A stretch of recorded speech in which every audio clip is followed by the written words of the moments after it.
Kita akan belajar sebuah framework ya. Framework itu kalau bahasa Indonesianya kerangka kerja atau aturan atau komponen-komponen yang harus dipenuhi untuk memenuhi sebuah tujuan.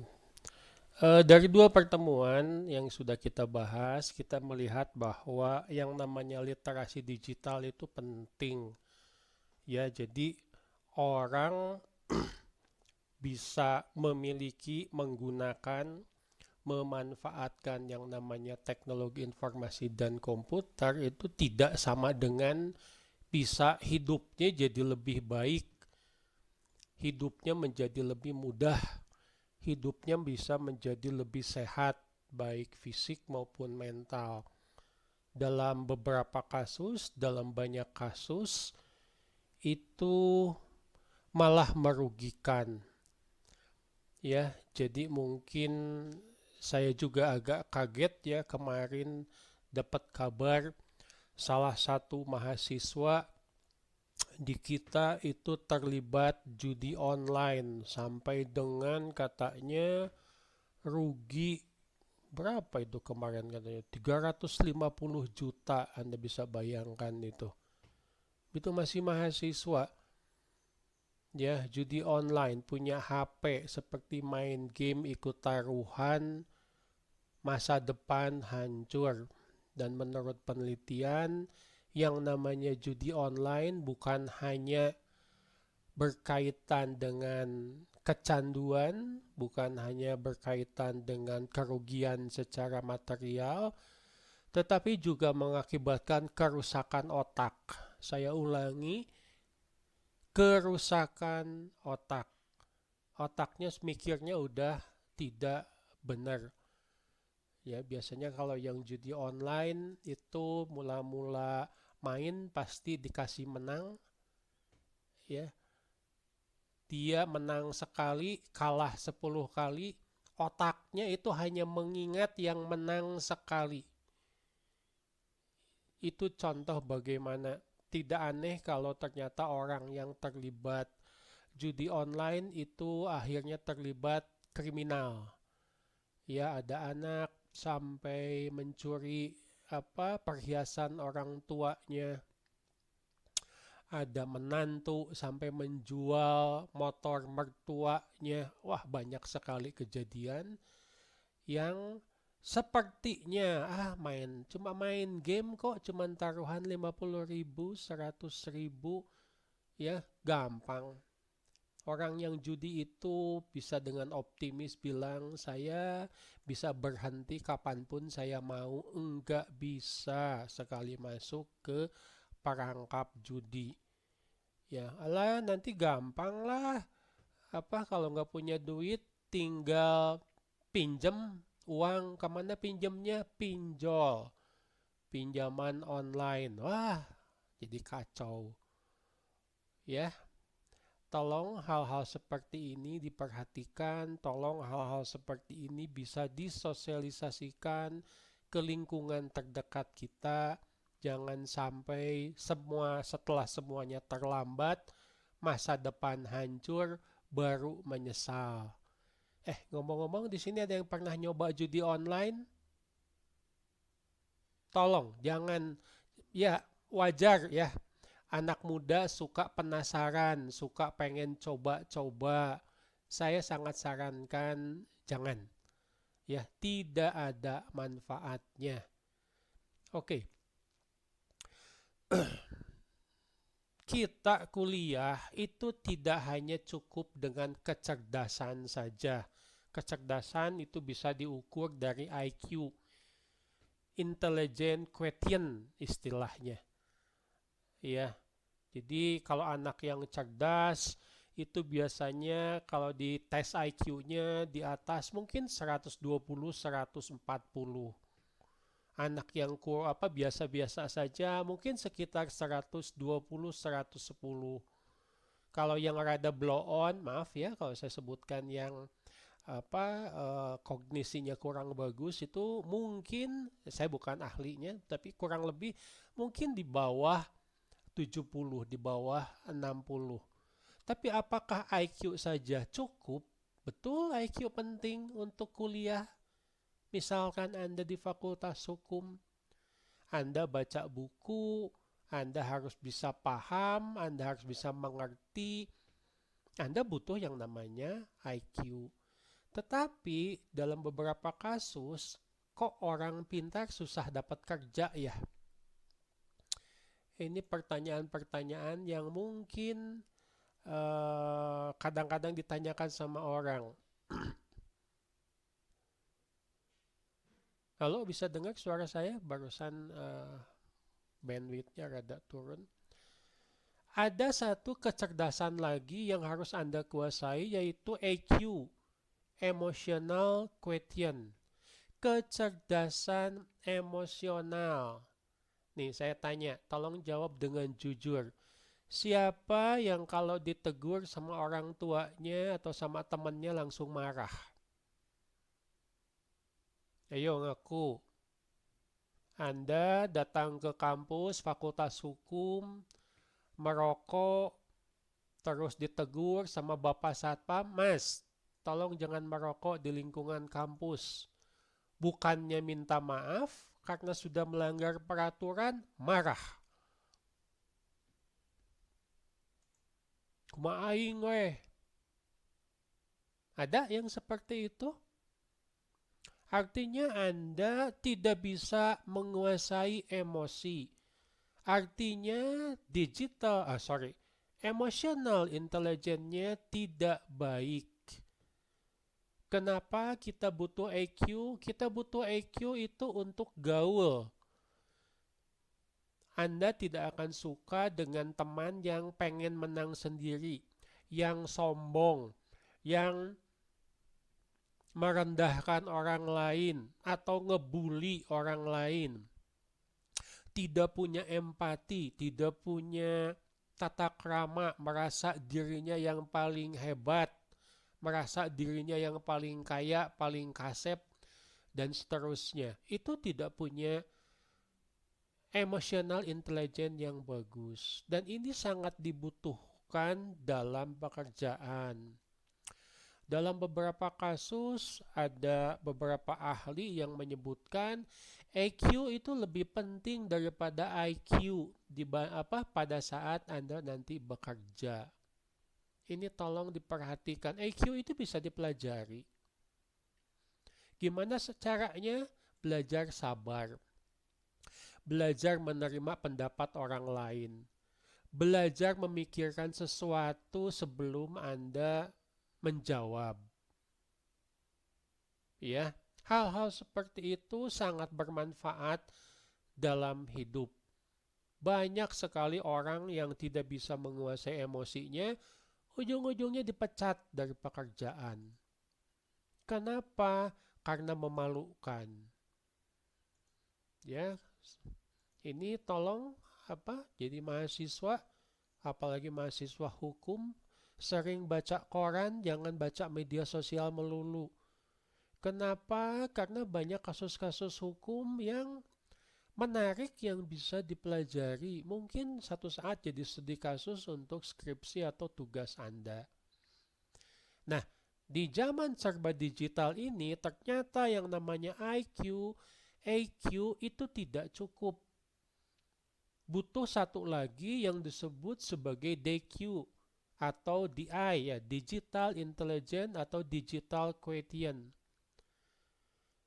Bagaimana Anda punya kecerdasan secara kognisi ya, secara emosional kepada nilai-nilai moral universal, bagaimana Anda memanfaatkan tersebut di dalam dunia digital. Ini sebetulnya mirip dengan IQ dan EQ, tetapi digunakan dalam dunia digital.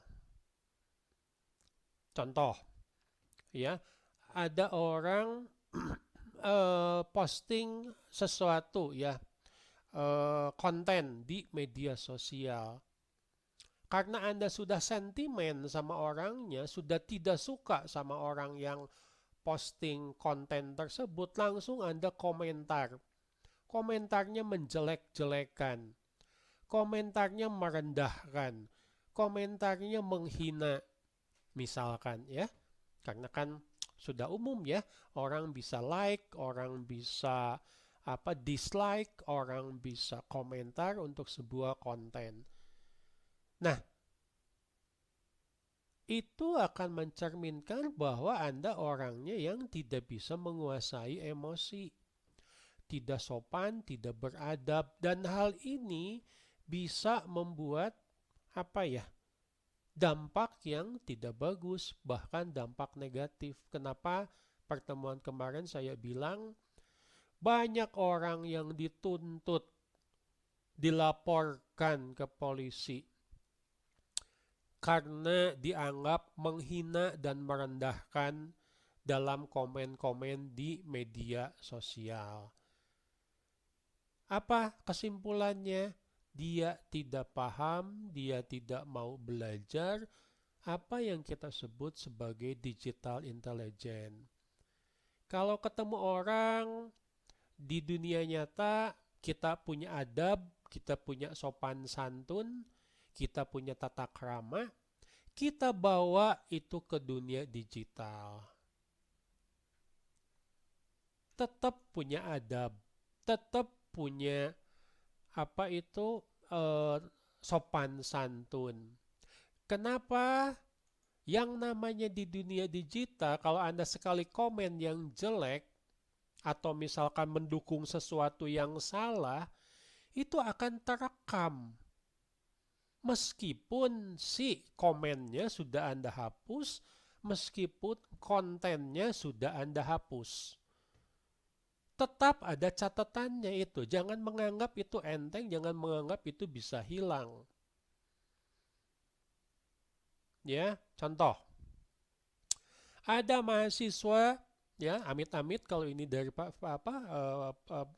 Universitas Pasundan, ada mahasiswa pasang video TikTok. Video TikToknya itu mendukung LGBT misalkan.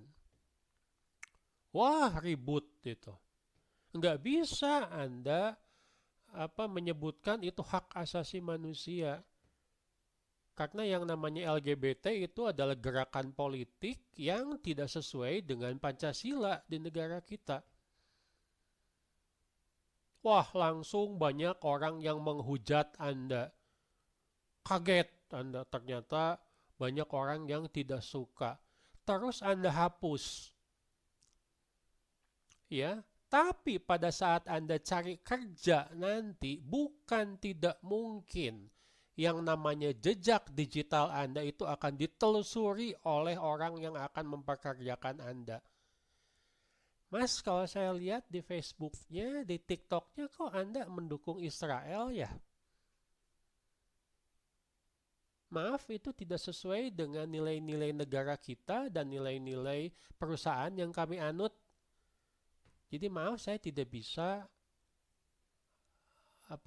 mengajak Anda bergabung di perusahaan kami. Dengan kata lain, Anda tidak akan diterima bekerja. Kenapa? Karena Anda punya jejak digital yang buruk.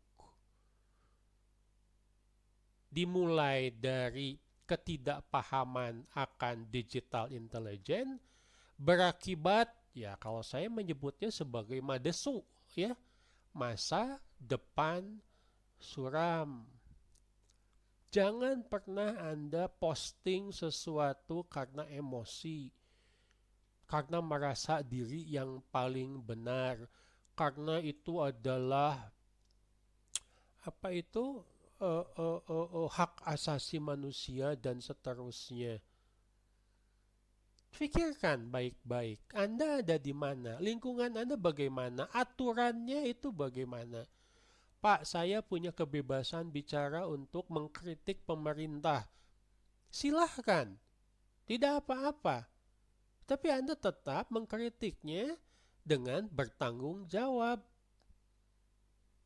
Ya, kalau bisa ya dengan tetap mengedepankan adab dan kesopanan. Dan Jangan pernah berharap bahwa posting apapun itu tidak ada resikonya. Ya, tidak setiap orang itu bisa menerima. Ya, saya pernah lihat apa ya membahas gitu loh. Saya lupa lagi apakah di podcast atau bukan. Ada mahasiswa, ada orang yang bikin video YouTube mengenai pembelajaran, nggak aneh-aneh, pembelajaran untuk anak SMA mengenai fisika kalau tidak salah. Ya, maksud dia cuma supaya dianya belajar, supaya siswa SMA bisa belajar fisika dengan mudah. Ada yang komen. Ya, yang komennya itu merendahkan bahkan menghina. Ya, begitulah yang namanya masyarakat kita. Belum semuanya terdidik, belum semuanya kadang-kadang juga tidak beradab dalam memberikan komen. Bahkan netizen kita itu sampai disebut sebagai salah satu netizen yang paling biadab katanya di dunia. Menurut penelitian yang dikeluarkan oleh Microsoft tahun 2022 kalau nggak salah. Kenapa? Saking tidak sopannya dalam mengeluarkan pendapat. Itu kan memalukan sekali.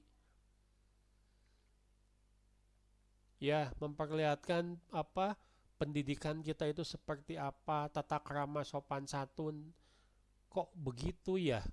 Padahal orang Indonesia itu dikenal sebagai yang ramah tamah, sopan, gotong royong, beragama, ya berbudaya. Hal-hal seperti itu harus bisa dihindari ya hal-hal yang negatif. Kita akan membahas yang namanya Digital Quotient Framework.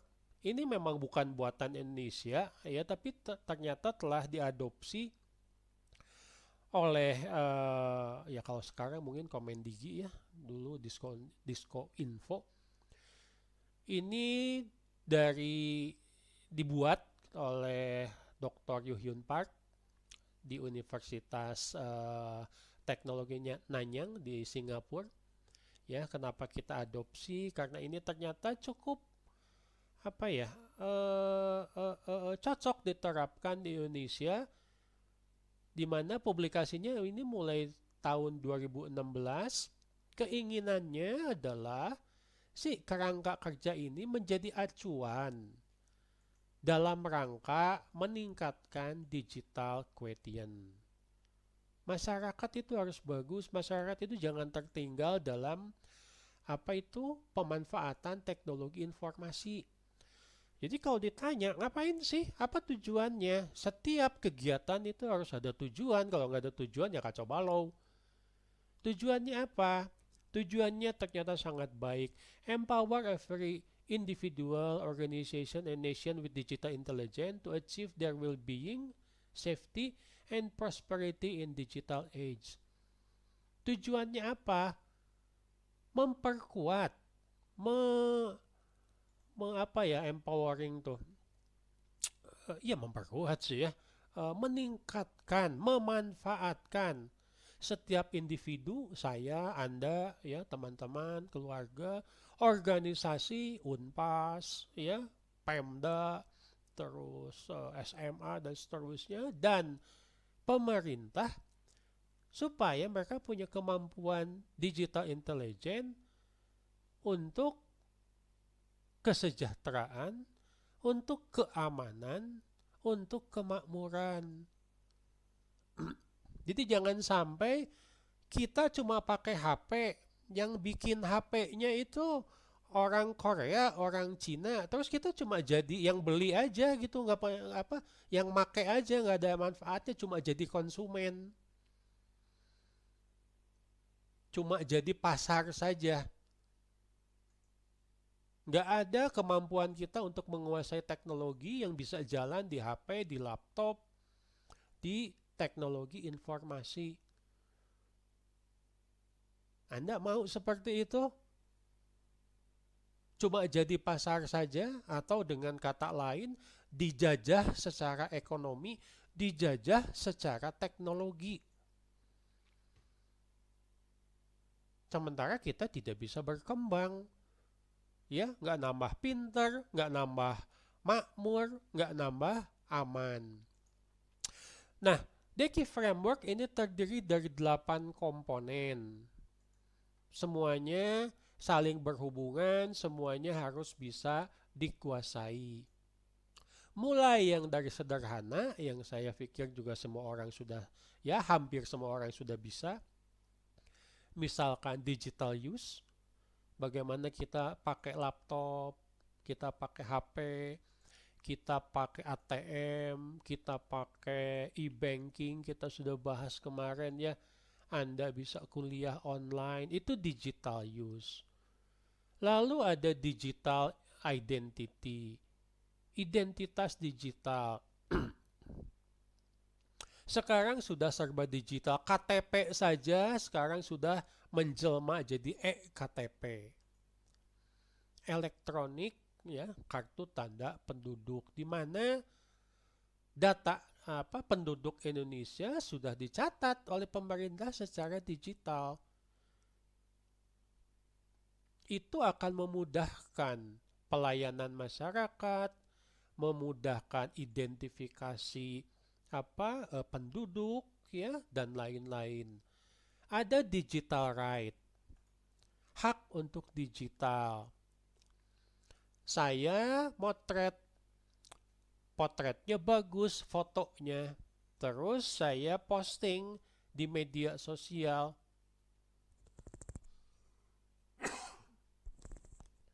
Saya punya hak cipta atas foto yang saya ambil. Kalau ada orang yang menggunakan foto tersebut, mengaku-ngaku sebagai hasil karyanya, atau bahkan juga foto tersebut dijual untuk dapat keuntungan, itu sudah melanggar hukum. Ya, itu hak saya, bukan hak orang lain. Nggak boleh Anda atau siapapun itu menyebarkan, mengubah, menjual belikan tanpa seizin yang punya. Banyak ya, ada paper, ada foto, ada ide, ada mungkin komik dan seterusnya, novel, ya, yang sekarang kan Anda bisa beli komik, beli novel, beli buku secara digital ya, film, rekaman, ya, dan seterusnya.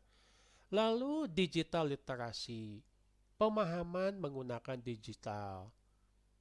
Literasi digital itu harus dipupuk dari kecil, harus dipupuk harus diajarkan dari keluarga. Nih, saya tanya coba sama siapa nih? Halo Revi, Halo Pak, pernah tidak Revi melihat seorang ibu membiarkan anaknya yang masih sangat kecil main HP? banyak Pak. Banyak sekali. Artinya apa? Dengan sangat menyesal saya sebutkan bahwa ibunya itu tidak kenal, tidak paham yang namanya literasi digital. Pada saat anaknya sudah kecanduan, contoh, kalau HP-nya diambil dari anaknya, anaknya nangis, ngadat, pengen nonton YouTube atau apapun. Itu ciri-ciri sudah kecanduan. Artinya apa? Pendidikan itu harus mulai dari rumah. Satu saat Anda jadi orang tua, tolong yang namanya gadget itu dibatasi. Kalau anak sudah kecanduan, repot, mesti dibawa ke psikolog, mungkin mesti dibawa ke psikiater.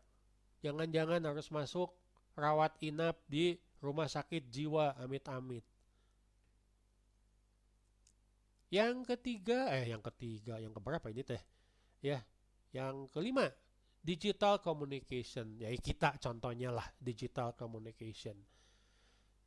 Bukan cuma bisa komunikasi aja, ya, tapi bagaimana yang namanya adab itu tetap dijaga. Masa ada mahasiswa mau kuliah apa itu eh, kameranya tidak dinyalakan. Pada saat saya bilang kameranya tolong dinyalakan, masih tidur, masih pakai singlet, masih meluk guling. Lah kan itu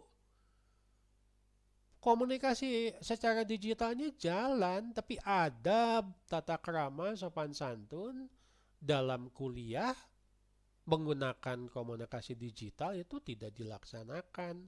Ya nggak sopan. Bayangkan Anda kuliah ke Fakultas Hukum Universitas Pasundan pakai piyama bawa guling. Lah kan diketawain gitu loh. Ya, jadi sama juga. Oke, selanjutnya adalah digital emotional intelligence. Tadi kita sudah bahas ya, kecerdasan emosional itu penting, termasuk juga di dunia digital. Lalu digital security. Secara sekilas kita sudah bahas. Misalkan mengenai keamanan menggunakan password atau PIN. Anda harus paham. Apalagi yang terakhir adalah digital safety. Bagaimana memanfaatkan perangkat digital secara aman. Halo, bisa dengar suara saya? Ini kok pada Sore ini sepertinya kurang stabil bandwidth internetnya. Raffi bisa dengar suara saya? Bisa, Pak. Oke. Contoh digital safety ini kebetulan Raffi lagi ngomong. Halo Raffi, pernah lihat tidak orang pegang HP sambil bawa motor? Pernah, Pak. Banyak sih. Nah, banyak saya tanya, itu membahayakan atau tidak? Membahayakan, Pak. Kenapa? Karena bisa menghalangi jalan orang sih. Menghalangi jalan, menghalangi. Kita lihat fokus kalau bawa motor kan fokusnya ke jalannya, bukan ke HP. Iya. Sedemikian banyaknya contoh paling sederhana nih. Banyak sekali kejadian kecelakaan di jalan raya, bahkan sampai ada korban jiwa, itu karena yang bawa motor, bawa mobil, bawa kendaraan main HP.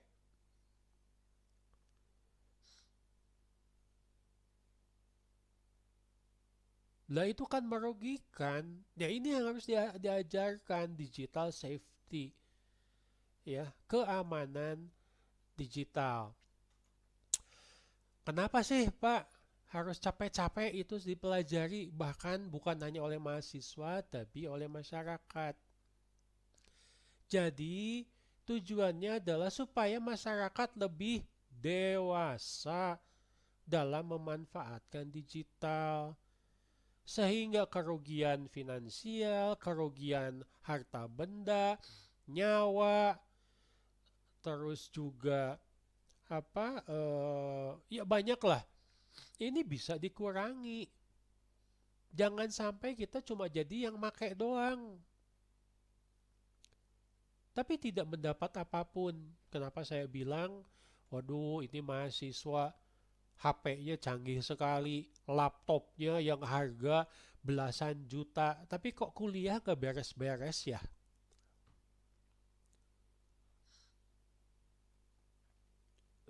Artinya tidak ada manfaat dari pemanfaatan penggunaan kepemilikan dari teknologi informasi.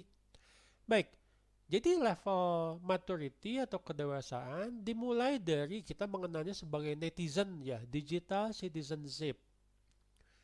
Pada saat Anda pakai medsos, komentar di medsos, upload konten, ya, memanfaatkan berbagai macam aplikasi, itu sudah masuk kategori digital citizenship. Nah, pengennya kita itu yang namanya digital citizenship itu ke level selanjutnya yaitu digital creativity. Coba nih saya tanya, halo M. Farel, udah bangun? Iya, Pak. Ya, suka nonton YouTube nggak? Suka, Pak. Pernah bikin konten tidak untuk YouTube? Pernah, Pak, tapi untuk bikin tugas. Nggak apa-apa, tidak jadi masalah. Karena pada saat bikin tugas eh, di Unpas atau waktu SMA? Di Unpas, Pak. Di Unpas. Kenapa? Karena salah satu tujuan dari kurikulum kita adalah meningkatkan. Artinya apa?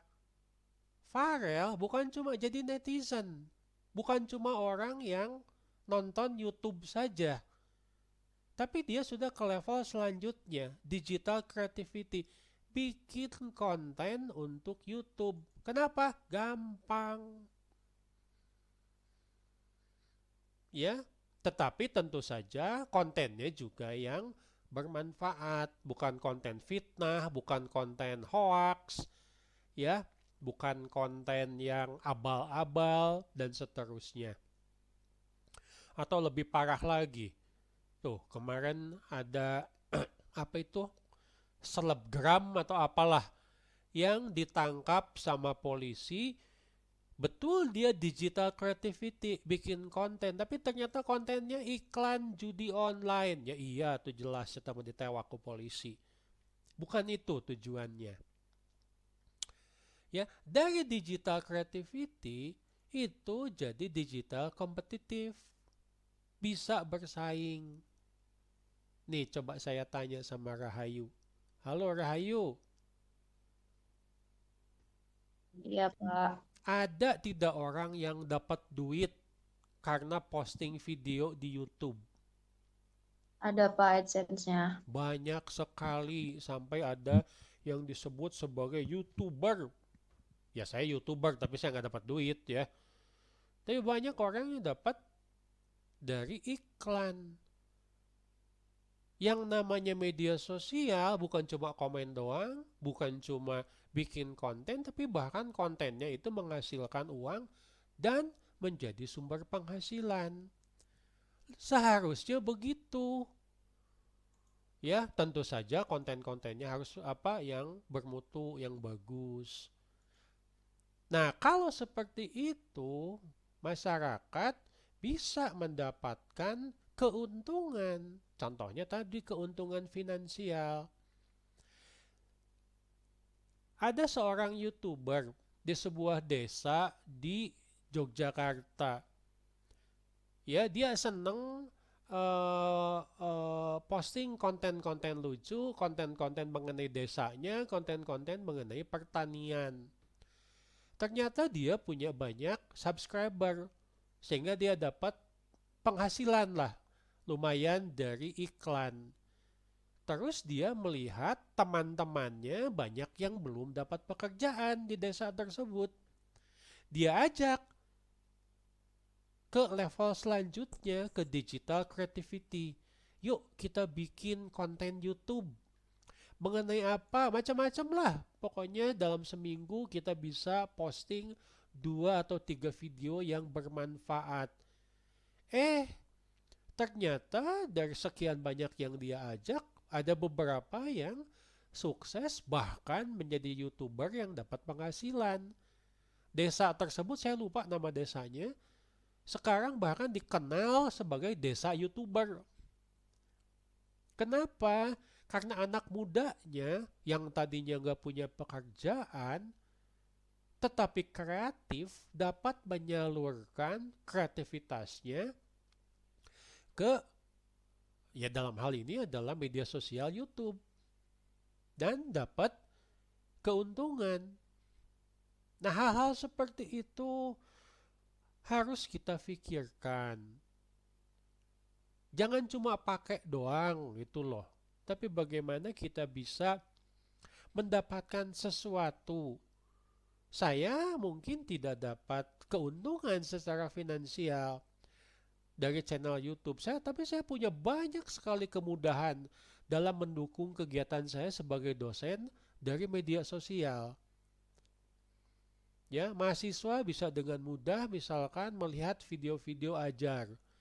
Belajar nggak selalu harus menjadi sesuatu yang menjadi beban. Belajar bisa menyenangkan, bisa sambil baringan dengerin atau mungkin nonton video dosen-dosennya. Itu tujuan dari digital question framework. Bentuknya seperti apa? Bentuknya seperti ini. Yang di sebelah kiri ya, yang vertikal ini adalah bagaimana kita meningkatkan yang tadinya hanya netizen, pasif mungkin ya, paling juga cuma komen, bisa berkompetisi memanfaatkan dunia digital, memanfaatkan teknologi informasi. Lalu yang di sebelah atas ini adalah tadi ya yang 8 komponen yang harus diajarkan, yang harus dipahami oleh setiap lapisan masyarakat. Mulai dari digital identity ya sampai dengan digital literasi sampai dengan digital right. 1. Supaya hidup lebih mudah. 2. Supaya mendapat keuntungan dari pemanfaatan teknologi informasi. 3. Misalkan bisa menghindari dari kejahatan digital. Dan yang selanjutnya adalah supaya kita tidak terlibat masalah karena sesuatu yang sepertinya sederhana. Contoh, ya ada seorang siswa yang ditangkap sama polisi. Kenapa dia ditangkap sama polisi? Karena dia dituduh menyebarkan konten-konten yang berisi hasutan, berisi fitnah, berisi hoaks. Pada saat si siswa tersebut ditanya sama polisi, dia cuma bilang, "Pak, saya hanya forward message dari grup anu." Tapi di mata hukum dia tetap bersalah. Kenapa? Karena menyebarkan misalkan berita bohong. Hati-hati yang seperti ini. Ya, kadang-kadang saya suka melihat orang tua yang di rumah tidak punya teman, kesepian, terus pegang HP, ya, terus ke komunikasi ke keluarganya, sharing konten-konten. Ternyata maksudnya baik.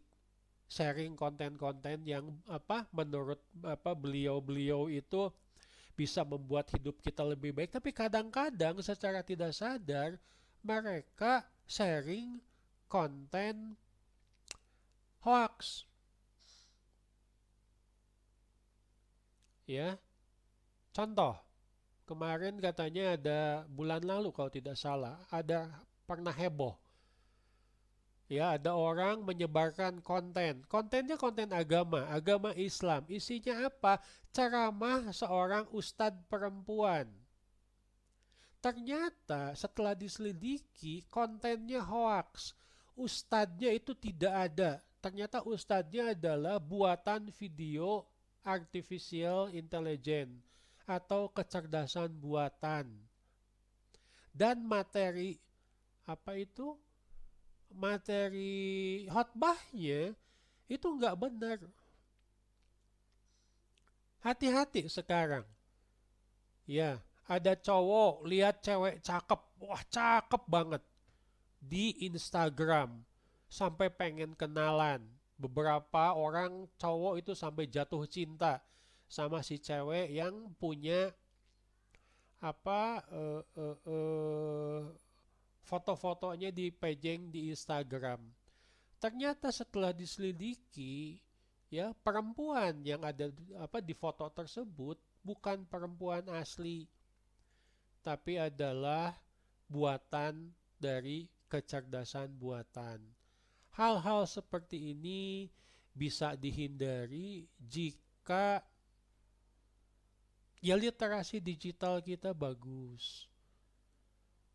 Ya, baik, kita tidak akan bahas hari ini, ya. Kita akan bahas komponen-komponen dari Digital Quotient Framework ini di pertemuan selanjutnya. Tapi dari gambaran ini ada banyak yang harus kita pelajari.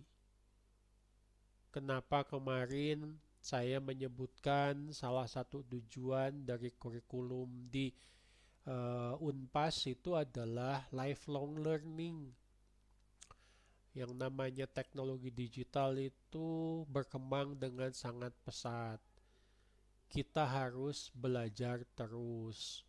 Kita harus ya semangat ya untuk mempelajari, untuk mendapatkan keuntungan, bukan mendapatkan kerugian. Oke, itu materi kita hari ini.